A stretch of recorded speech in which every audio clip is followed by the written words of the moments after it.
Right. Good morning and welcome to the Department of Medicine Grand Rounds. I want to start by acknowledging that today is Remembrance Day. It's a day to pause and remember all those who lost their lives in serving this country to allow us to be where we are here today. So we'll take a moment and reflect.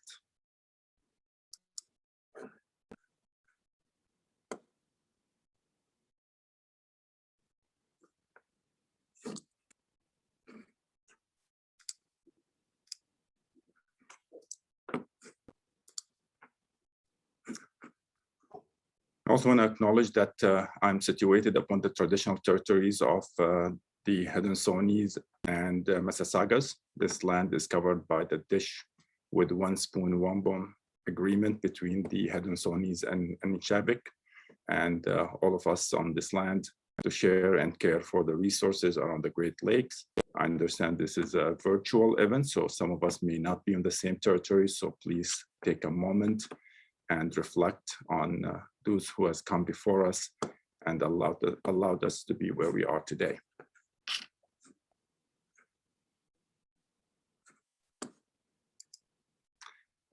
All right, so today we have three outstanding chief residents into their third year of internal medicine training, presenting to us Sanjay Soni, who have achieved at Hamilton Health Sciences and will be heading into continuing GIM training and serving a very important role in community GIM. Andrew Carolla, who is also chief at Hamilton Health Sciences and will get into geriatric fellowship at McMaster, and Dunia Basudan, who is heading to McGill for hematology fellowships. If you guys want to share your screen, topic today will be on surviving sepsis campaign, and we'll acknowledge that the faculty supervisor is Bram Rochworth, and allow our speakers to start. So good morning, everyone. My name is Andrew. Along with Sanjay and Duna, we are PGY3 internal medicine residents at McMaster University. Thank you, Dr. Azam, for the introductions. And thank you all for coming to our Grand Rounds presentation, which is part of our Chief Medicine Resident rotation. We likewise extend tremendous appreciation to Dr. Bram Rochworth, an intensivist at Juravinski Hospital, for reviewing our presentation. Today, we'll be presenting an overview of the updated surviving sepsis guidelines, highlighting notable changes and a brief review of the pertinent literature that led to the changes. Throughout all of it, we'll also attempt to provide a resident perspective. While sepsis and septic shock are often in the realm of ICU, we as residents, especially in internal medicine here in Hamilton, are often the first to meet these peri-critically ill patients. So we'll start with a case. Here we have an elderly lady who has presented to the ER with shortness of breath and chills. Her vitals are here, as is her gas and her lactate. This is a patient many of us have met before, and we'll follow her throughout the hospitalization to see if we can help her out. So suffice it to say, sepsis causes a lot of confusion for junior and even senior trainees and has been a source of many a teaching point for myself and my colleagues. Behind the scenes, here's what typically happens when I, speaking for the collective, diagnose my patient with sepsis. My preceptor, often intrigued, fascinated, perhaps even impressed. Myself, proud, accomplished, save the day really. The patient, also quite pleased with the diagnosis, although a bit confused as to what all the excitement is about. My students, I've probably lost them at this point. And the intensivist has a few words for me. In person, this is where I would normally pause for laughter, but since we're on Zoom, I'll just have to imagine it. And so for these reasons, this is why we believe that sepsis is always worth reviewing from time to time.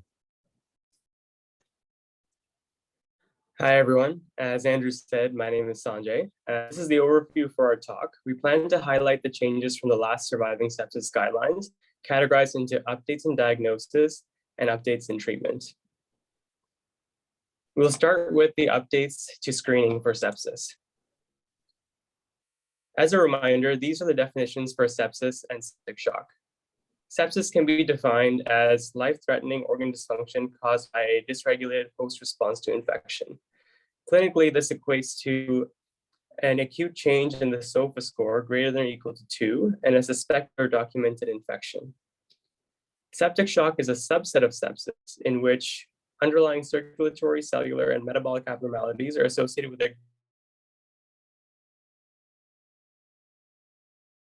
vasopressors are required to maintain a MAP greater than or equal to 65, and the serum lactate is greater than 2 after adequate fluid resuscitation. This slide outlines the SOFA score, which stands for the Sequential Organ Failure Assessment Score. The systems that are evaluated include respiratory, coagulation, liver, cardiovascular, CNS, and renal, and each system has cutoffs that define levels of dysfunction. A change in the overall score greater than or equal to 2 plus potential or confirmed infection defines the diagnosis of sepsis. Here we have the first new recommendation from the surviving sepsis guidelines. It recommends against using the Q-SOFA score compared with the SIRS, NEWS, or MEWS as a single screening tool for sepsis or septic shock. SIRS stands for Systemic Inflammatory Response Syndrome and was previously used in the definition of sepsis.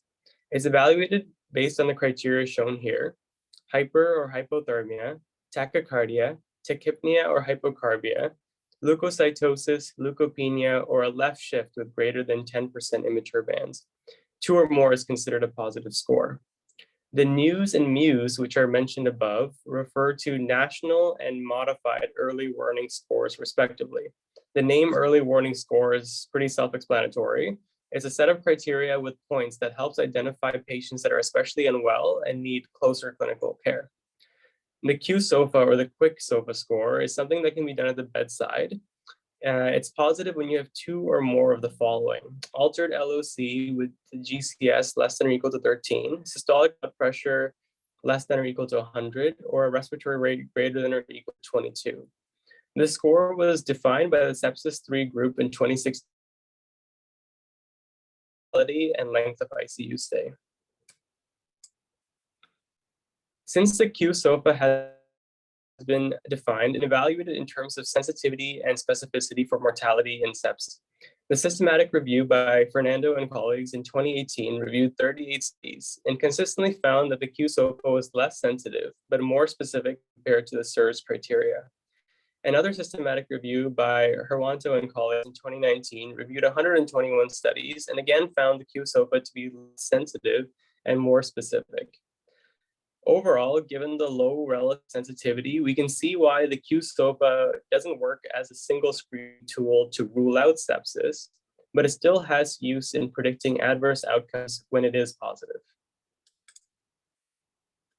In terms of screening tools, the other one to mention is the Hamilton Early Warning Score, which is unique for incorporating delirium into its total points.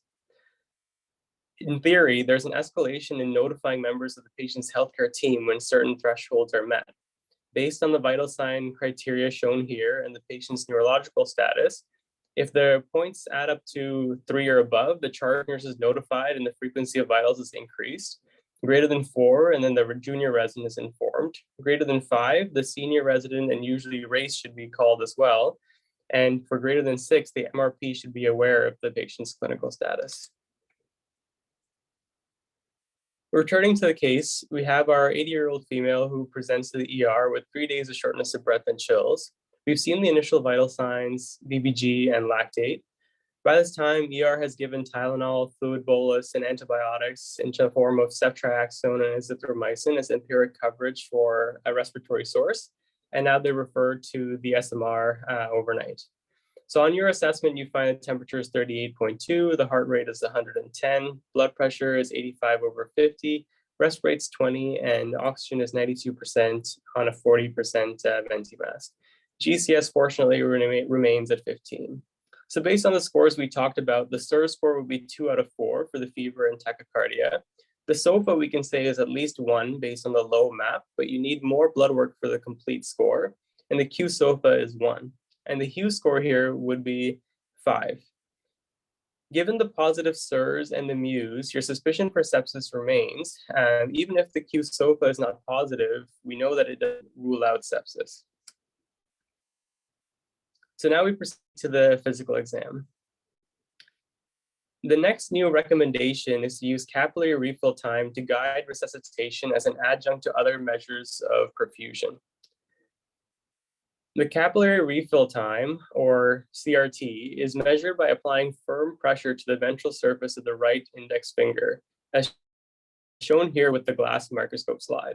The pressure is increased until the skin blanches and then is maintained for 10 seconds.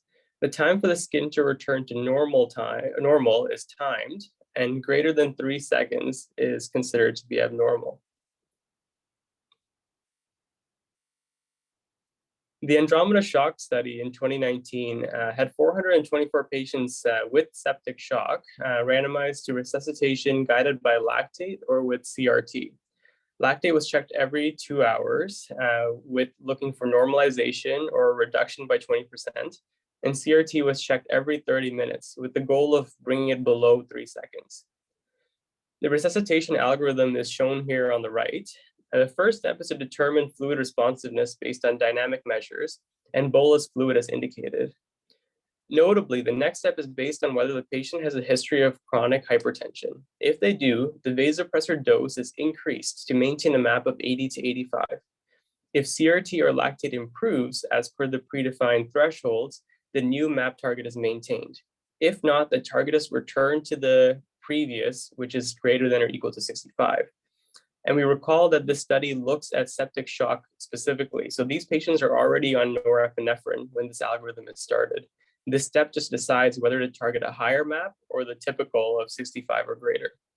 And the last step is the trial of an inotropic agent. And if beneficial from a lactate or CRT perspective, it was continued. Otherwise, it was discontinued. Notably, the study found no significant difference in mortality at 28 days, but did find an improvement in the SOFA score at 72 hours with CRT. Although this was a small trial, given how relatively simple and low cost that CRT is, we can see why it's been incorporated into the latest surviving sepsis guidelines. Returning to our case, we've noted the high Hughes score and the SIR score, and we're thinking about sepsis. We don't have the blood work for the SOFA score, but we can say it's at least 1. And you proceed with the physical exam and kind of find capillary refill time to be greater than 3 seconds. The next step, we consider whether we give more fluids, and we were thinking about what fluids to give. So now we're moving on to updates in treatment, specifically with regards to fluid resuscitation. The next change to highlight has to do with how much fluid to provide. Here, the strength of the recommendation has been down. It says suggested to give 30 mils per kilogram of fluid the first 3 hours of resuscitation. The second recommendation is a weak suggestion to use balanced crystalloids rather than normal saline, which is new compared to the last statement, which didn't show a preference between the 2 options. In terms of the evidence behind volume of fluid resuscitation, there's been a retrospective cohort study referenced in the guidelines by Kutab and colleagues in 2019. In this study, 500 patients were evaluated in each arm based on whether they received 30 mils per kilogram of fluid by 3 hours or if they didn't. So either 30 by 3 or 30 after 3. They found increased odds of mortality and increased ICU length of stay if they didn't receive 30 by 3. In addition, it's been noted that multiple clinical trials evaluating goal-directed resuscitation, specifically the PROCESS, ARISE, and PROMISE trials, patients are generally receiving 30 mils per kilogram of fluid, though this suggests that this volume of fluid resuscitation has been adopted into general practice. The reduced strength of the recommendation here reflects the low quality of evidence, the lack of prospective data comparing fluid resuscitation volume and timing, and the potential harms of excessive fluid resuscitation.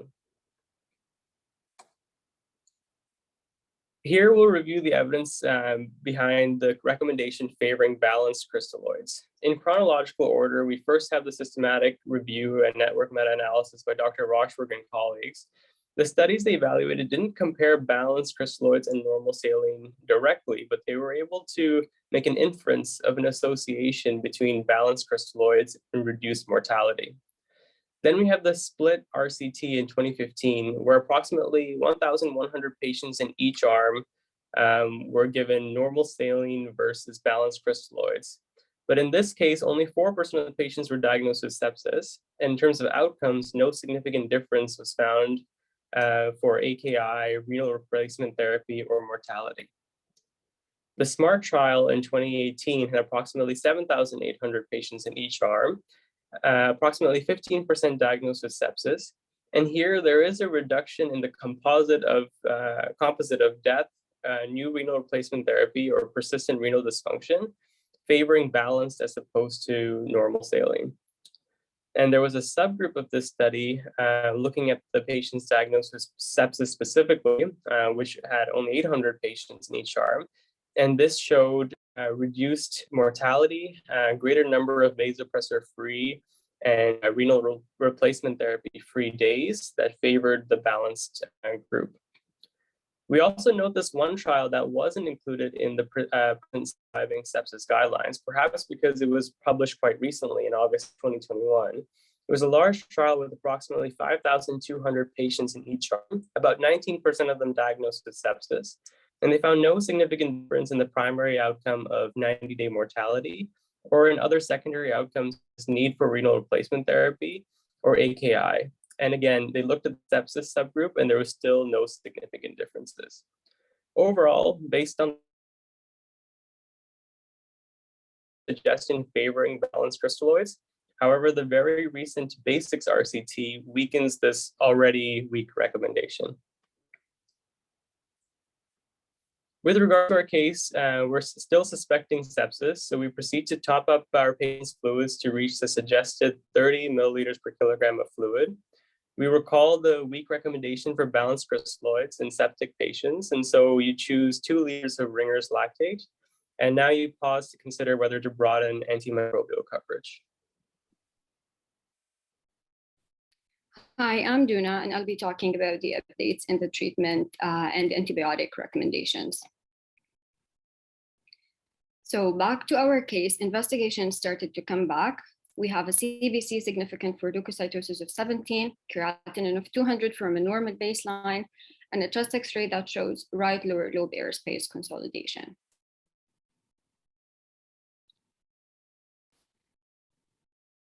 So the first thing here is a best practice statement, and the first recommendation in this part is that for adults with suspected sepsis or septic shock, but unconfirmed infection, recommendation to continuously reevaluate and search for alternative diagnosis and discontinue empiric antimicrobials if an alternative cause of illness is demonstrated or strongly suspected. So that is what we are all doing in the emergency department at this point. We are all thinking continuously and evaluating what could be happening with this patient and evaluating whether this is an infectious or a non-infectious cause. And that is because we are all keeping in mind that there is no specific symptoms and signs for sepsis. So for any patient coming with evidence of organ dysfunction, we can't have sepsis as a solo differential diagnosis, and we will be continuously assessing and evaluating for all possible differential diagnoses based on the clinical trajectory of the patient and the most likely and less likely causes. But if sepsis is suspected or septic shock is suspected, then appropriate cultures has to be taken and obtained before antibiotic administration, but also has to be in a timely manner, and that is ideally in less than 45 minutes from patient presentation to not to delay antibiotic administration. But also we have to keep in mind that, as with the best practice statements state, it is very important to discontinue empiric antibiotics once alternative diagnosis is demonstrated or strongly suspected. And that takes us to the next recommendation about antibiotic timing. So the old guidelines were saying recommended that administration of intravenous antimicrobials should be initiated as soon as possible after recognition and within 1 hour for both septic shock and sepsis without shock. In the 2021 guidelines, again, they emphasize that early administration of appropriate antimicrobials is one of the most effective interventions to reduce mortality in patients with sepsis, and that we have to consider sepsis and septic shock as an emergency for delivering antibiotics as soon as possible. But also we have to keep in mind and balance that against the potential harms and side effects associated with administering unnecessary antimicrobials to patients without infection. So the new recommendations, as highlighted in the figure, for patients with possible septic shock or high likelihood for sepsis, then the recommendation to administer antimicrobials immediately and ideally within 1 hour of recognition. But for patients with possible sepsis without shock, then the recommendation and the best practice statement stated rapid assessment of infectious versus non-infectious causes of acute illness, and administer antimicrobials within 3 hours if concern for infection is persistent. And that has to be ideally with like appropriate history, physical exam, and appropriate investigations for both infectious and non-infectious causes of acute illness and immediate treatment of acute conditions that can mimic sepsis. And whenever possible, this should be completed within 3 hours of presentation. So the decision to be made if this is a high likelihood for infection, then antibiotics should not be delayed. So the rationale behind these recommendations is from multiple observational studies that showed mortality reduction associated with early administration of antibiotics. And that appeared strongest in patients with septic shock, but was weaker association in patients without septic shock. And in fact, there was more than 30 papers have been published assessing the relationship between time to antimicrobials and outcome. 3 retrospective cohort trials were mentioned in the guidelines and all showed each hour delay in time from ED arrival to administration of antimicrobials was associated with increased odds of in-hospital mortality. And that was higher in patients with septic shock and patients who required vasopressors. In one of these studies, in the retrospective cohort studies of 10,800 patients treated in one of US hospitals, studied ED door to antibiotic time and long-term mortality in sepsis. And the result was again the same. Each hour delay in time from ED arrival to administration of antimicrobials was associated with increased odds of in-hospital mortality. But also this study highlighted increased odds of 1-year mortality. And 1-year mortality also was higher when door to antibiotic times were more than 3 hours versus less than 3 hours. So in patients with sepsis without shock, as we mentioned, that the association between time to antimicrobials and mortality within the first few hours from presentation is less consistent, but our observational studies do suggest that mortality may increase after intervals exceeding 3 to 5 hours, as mentioned in one of these studies just seconds ago, if exceeding 3 to 5 hours from hospital arrivals and or sepsis recognition.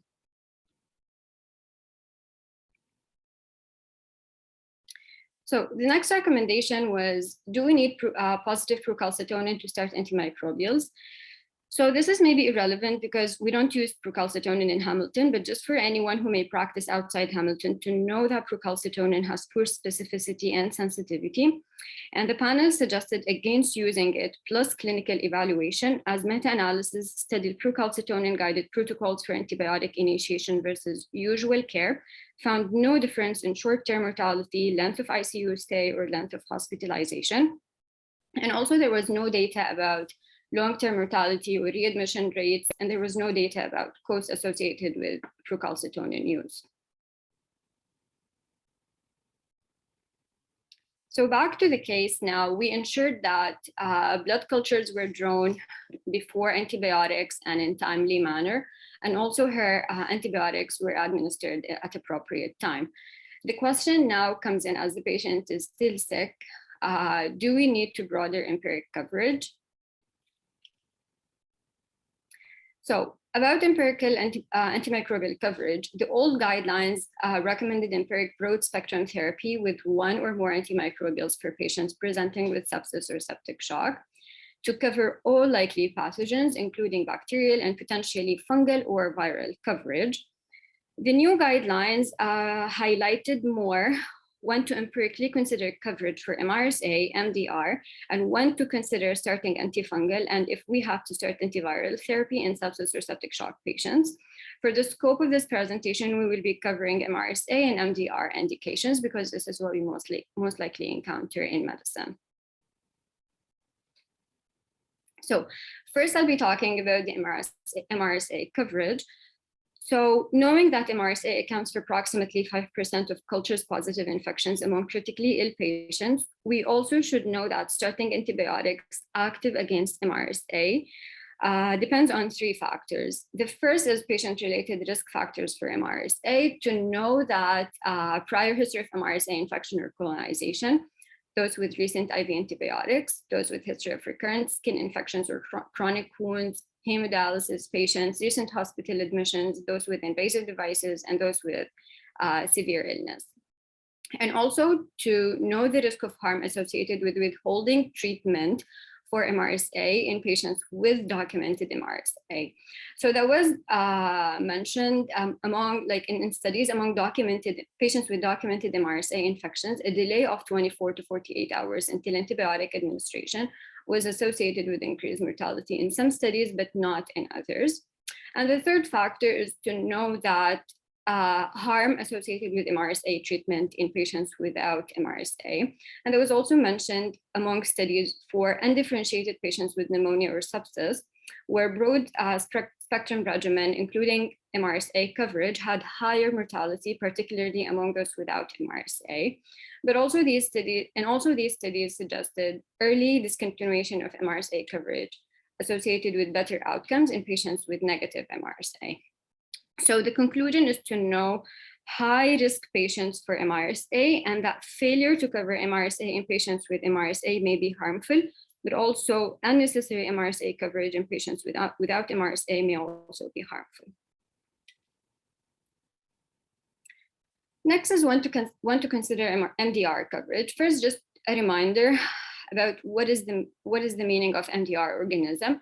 So multi-drug resistance is defined as non-susceptibility to at least one antibiotic in at least 3 classes for which an organism susceptibility is generally expected.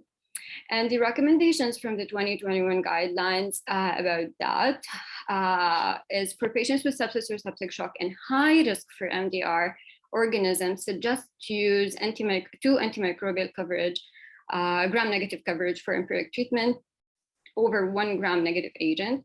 And for adults with sepsis or septic shock and low-risk MDR organism, then this suggests against using 2 gram-negative for empiric treatment compared with 1 gram-negative agent. And the last suggestion was for patients with septic or septic shock, suggest against using double gram-negative coverage once the causative pathogen and susceptibilities are known.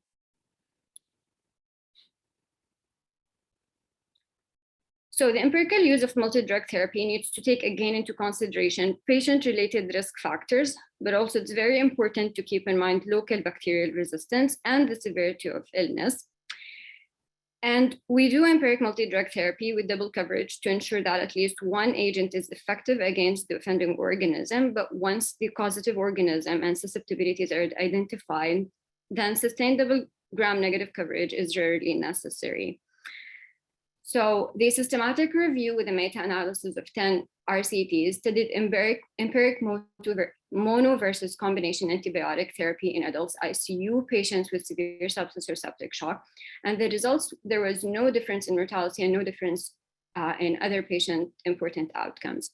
And the largest RCT included in the meta-analysis studied the effect of empirical treatment with moxi and meropenem versus meropenem alone in low endemic resistance setting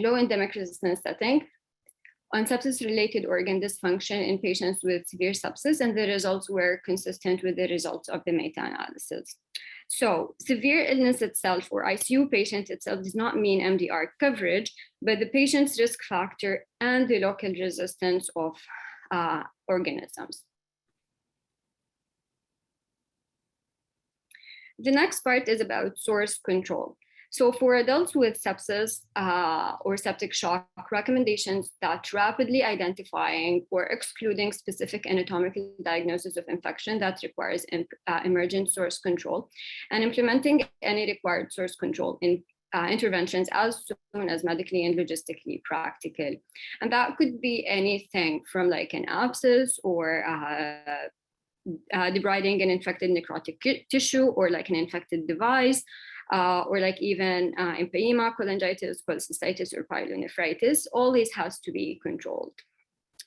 And the other recommendation was recommended prompt removal of intravascular access device that are possible source of sepsis or septic shock after other vascular access has been established. So recent observational and cluster randomized randomized studies showed improved survival with source control of infection. And source control has to happen as soon as possible following initial resuscitation. And there was limited data to conclusively issue recommendation regarding the time frame in which source control should be obtained. But smaller studies suggested that source control within 6 to 12 hours is advantageous. Also, about intravascular catheter removal with adequate antimicrobial therapy, it is definitive therapy, but if we cannot practically remove the line, the device, then we have to make sure that there is no septic shock and no fungemia. And then we can keep the device with prolonging the antimicrobial duration.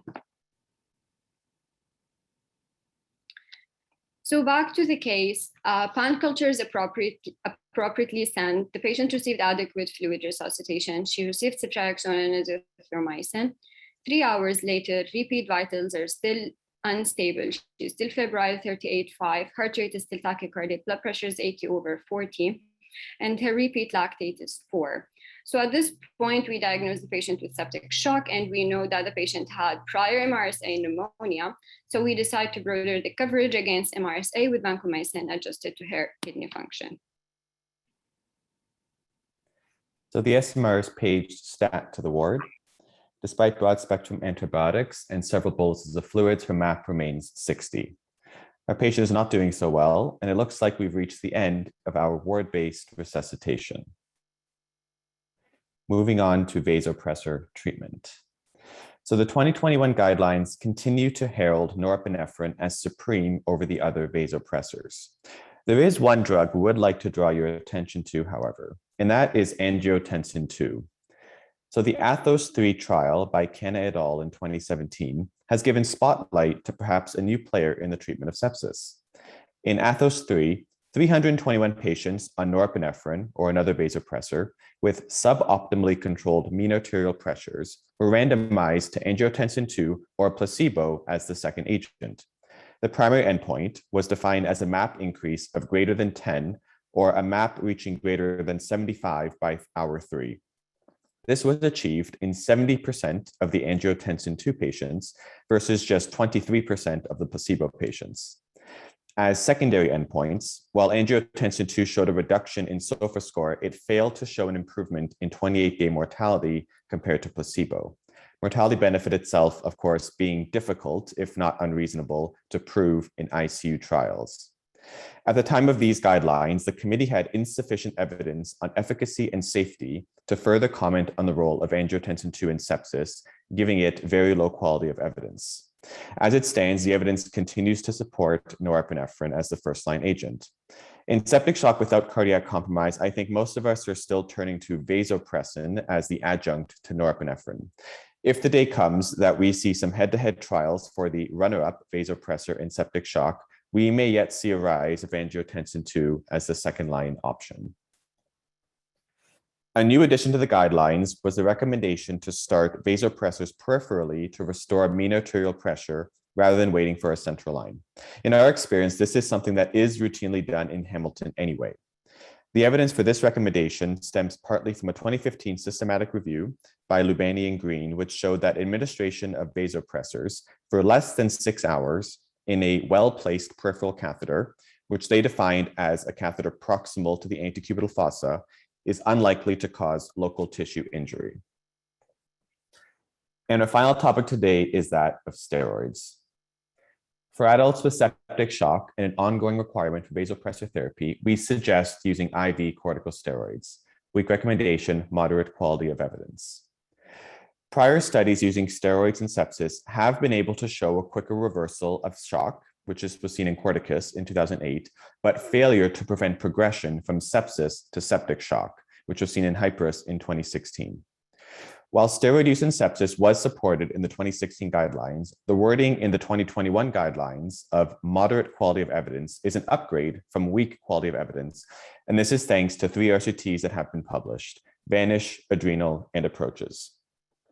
So first, in 2016, the Vanish study demonstrated no difference in creatinine, urine output, mortality, or rates of renal failure when comparing hydrocortisone with vasopressors and placebo with vasopressors, which didn't bode well for steroid use in renal physiology.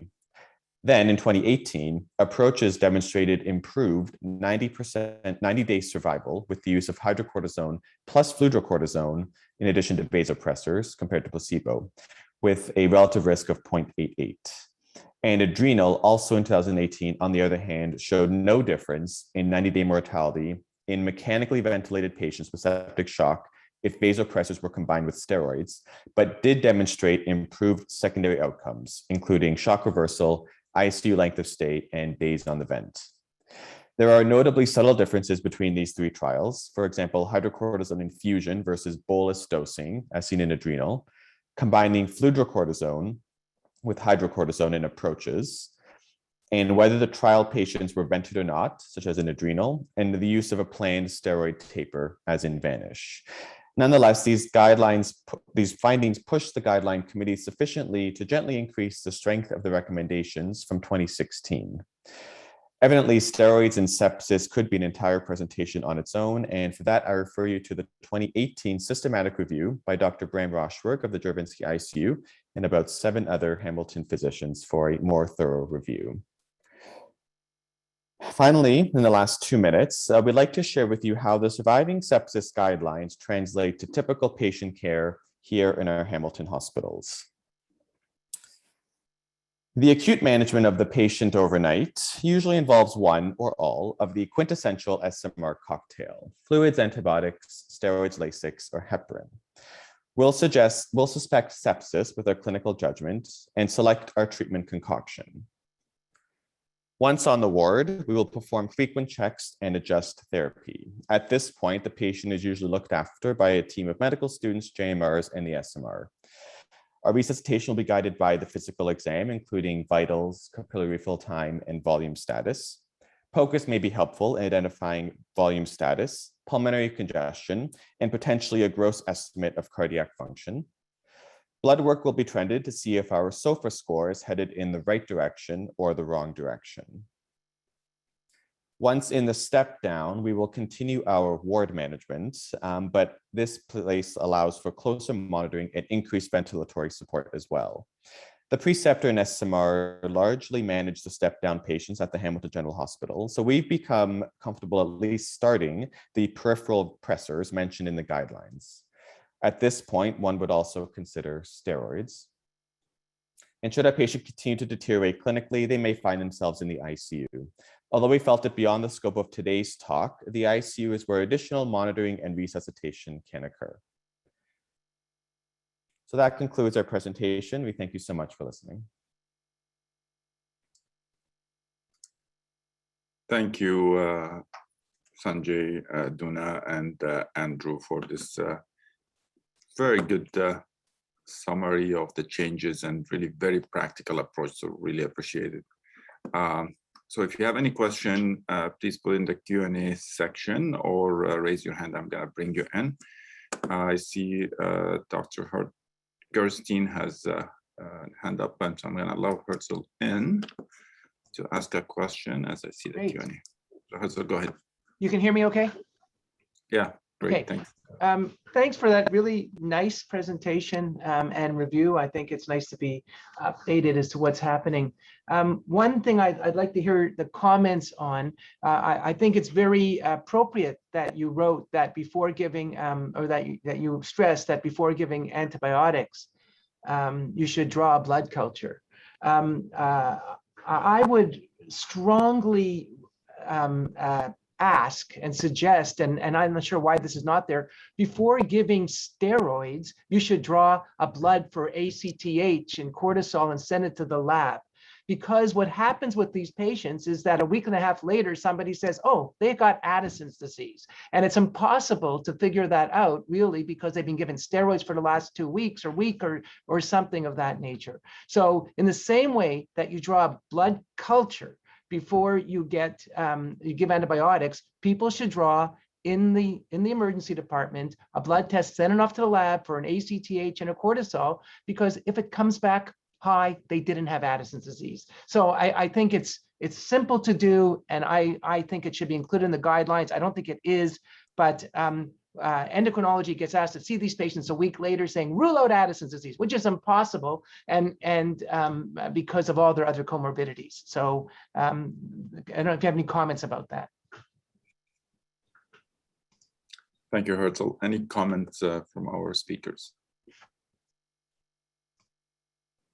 Thank you, Dr. Gerstein. It's not in the guidelines, but we do see the benefit and value of that, especially moving forward. And admittedly, it's actually not something that I have been doing, but this is certainly a learning point for me and my colleagues. So we'll definitely take that moving forward. Thank you. So I have a question actually about the timing of taking, because usually it's good to get a cortisol level in the morning, but we want to give the steroids right now. So would a random cortisol ACTH level be adequate for your group? Absolutely. If somebody's under that sort of stress, most of the time, although it's not highly, there's going to be false positives, false negatives, but you're doing this to make it easier. If they're under stress, ACTH may often be high. It doesn't matter what time it is.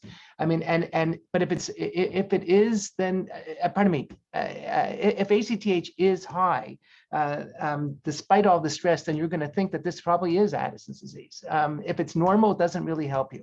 So at a cortisol level, again, it depends what the level is. You can rule it in or rule it out depending on what the levels are. So it's not 100%, just like a blood culture is not 100%, but it can make it easier down the line. If the cortisol comes back very high after you've given the steroids, they didn't have Addison's disease. If the cortisol comes back low, you don't know, then you have to do other tests. So same with the blood culture. It doesn't rule it out completely. You have negative blood cultures and you're still treating for sepsis, but you don't have to wait for the results. You just have it cooking. So it might make it easier down the line to sort this patient out. That's what I mean by that.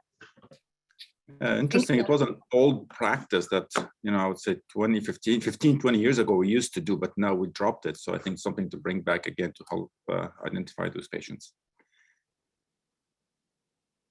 Any other comments related to this? Otherwise, thank you very much, Dr. Gerstein. I'm going to allow Dr. Satya to share his question. I hope you can hear me. Yeah, go ahead. So great talk and a really nice review. I had a question in regards to two kind of scenarios when it comes to the early warning scoring system. So in different scenarios, whether the current Hamilton early warning scoring system allows a modification.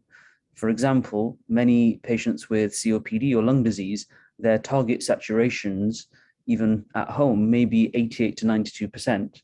So does the early warning scoring system allow the physician or the person who's scoring allow some flexibility with regards to the scoring?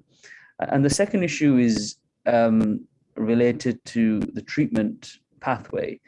I don't know the critical care and sepsis literature well enough, but is there any evidence to suggest that the treatment approach may have to be altered if, for example, they have got, end-stage cardiac disease, or where you may not get a blood pressure response, or they're already hypotensive because they're on ACE inhibitors, for example. So would that change your strategy based on specific scenarios? Is it in the Thanks for your question. I'll start with the first one. So with regards to the oxygen targets and the Hughes score, I believe the Hughes score is actually kind of hardwired into the medical record system here. So it's just based on the vital sign cutoffs that we had talked about. as far as I know, I don't think there is a way for it to adjust it based on people who have COPD and if they need a lower target. So as you rightly mentioned, if they're targeting 88 to 92, then they're always going to have a baseline Hughes score of 1 at least. But I think each person will have to consider the score in their context. And if we know that they're having a lower oxygen target, then we kind of realize that their Hughes score is going to be artificially a bit elevated. And I will say that, just to add to that, Sanjay, I find the nurses in Hamilton fantastic with that. If we communicate to them that the patient, we're targeting saturation of 88, they may document a 1, and they should for logistic purposes, but they will not add it to the quote unquote calling the resident cutoff. And it just takes communication with the nurses. And we've had very little issue with that in terms of activating the race for an erroneously high Hughes score for a patient who may live with a lower saturation. And to the second question, you were asking, for patients who have other health conditions or they're on certain medications that may prevent them from obtaining a higher blood pressure. I think that still refers to the fact that we don't have a specific protocolized approach to resuscitation. So I did present that Andromeda shock study where they were very regimented in their protocol in terms of resuscitation. But in terms of the other studies like PROMISE, RISE, those were other studies looking at goal-directed kind of protocol resuscitation, and they weren't actually positive trials. So I think it still speaks to the fact that the resuscitation has to be individualized to the patient.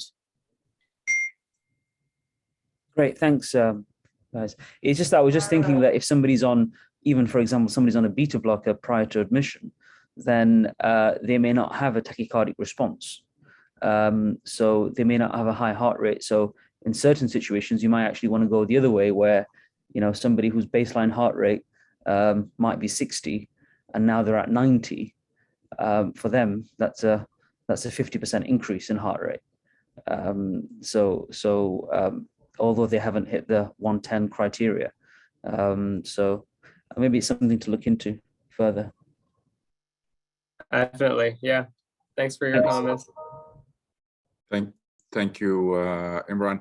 No, you're talking about the Hughes score, the Hamilton early warning score, and when you're reviewing literature, I know there are some publications on this. Was it ever used for the diagnosis or sepsis, or was it recognized in deterioration of patients in hospital? Sometimes unclear exactly what's the use of it. So has it been looked at diagnosing sepsis specifically early on? From what I read around the development of the Hamilton early warning score, I think it was as a response to a large number of code blues and the frequency of code blues. I think it was felt that it would be helpful to identify these sicker patients early. It wasn't specifically geared to patients, but people who are clinically unwell and need closer attention, and you're worried that they may be proceeding to a code blue situation. And looking around the time that it was published in 2015, it seems like it was successful in reducing the number of code blues and the frequency of code blues at the HHS sites. Thank you, Sanjay. I have Dr. Doraisamy as well have a question, so I'm going to bring in Panji in. Panji, please go ahead.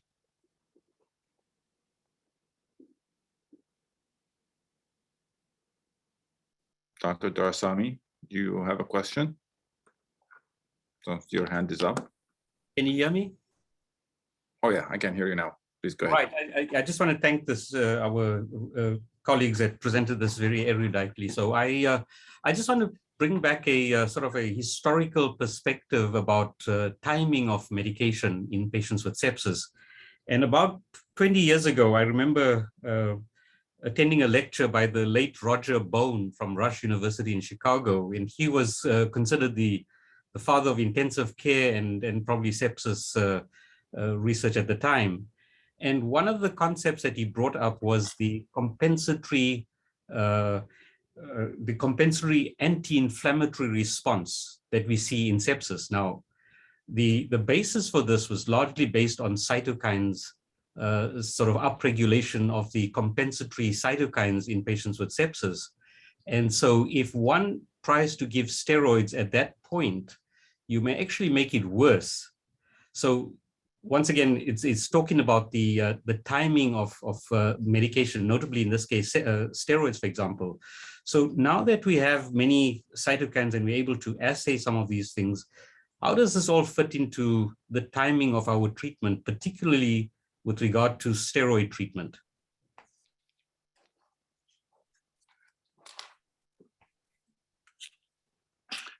Anyone wants to take this question?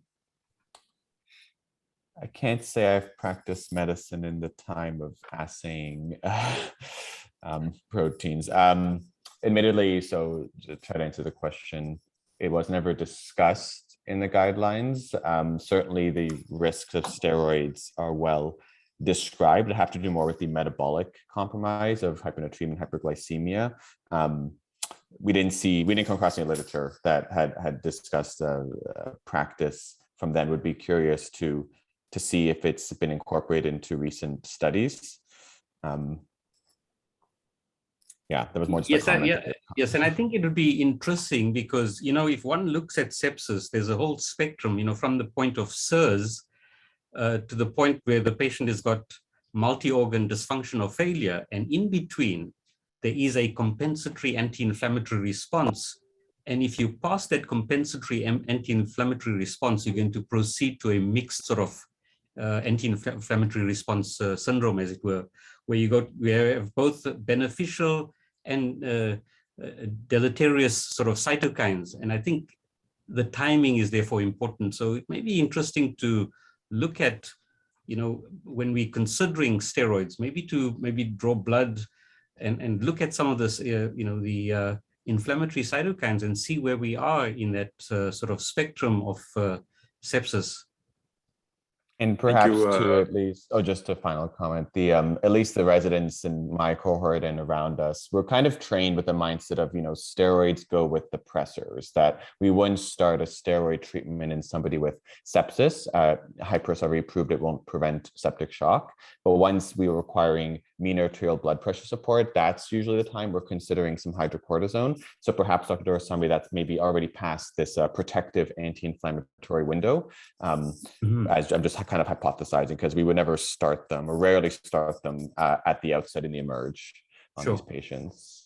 That's I agree. I mean, great question. Tells a lot about the translation from molecular level hypothesis generating to what's practically happens in clinical trials and the benefit that we could see that way. So great discussion. I just got some time and need to get other people in. I see Dr. Graham Johns on asking. Graham, do you want to ask your question, please? Am I live? Yes, you are. Go ahead. Excellent. That was a really good review from an epidemiologic point of view. I picked up on a couple of physiologic points that I'd like you to comment on. One, the blood gas you presented for the patient, I'm guessing was a venous gas, but it wasn't specifically stated. So there's probably some value in comparing arterial and venous blood gases in terms of interpreting what type of shock you have. And then you mentioned when you were assessing blood pressure and fluid responsiveness to use a dynamic response. You didn't really go into that, but what are they recommending with respect to dynamic measurements? In terms of dynamic measures, I think it depends on the study you're looking at. So with Andromeda shock, depending on if the person was intubated or not, they could look at things like pulse pressure variation in the mechanically ventilated patients and those who are spontaneously breathing. They would look at some leg raise and looking for a difference of pulse pressure of greater than 10%. But in terms of, it depends on what resources are available as well. If people are trained and able to use echocardiography while they're doing the passive fluid bolus, for example, or looking at differences in stroke volume variation. So it really depends on the center, what resources they have available, and if the patient is mechanically ventilated or if they're spontaneously breathing. Excellent.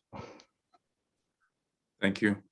There's a a comment and sort of a question from Dr. Priptani around the glucose control in ICU. I know that wasn't covered today, but is there any comments you like to add to managing glucose control in patients with sepsis in ICU?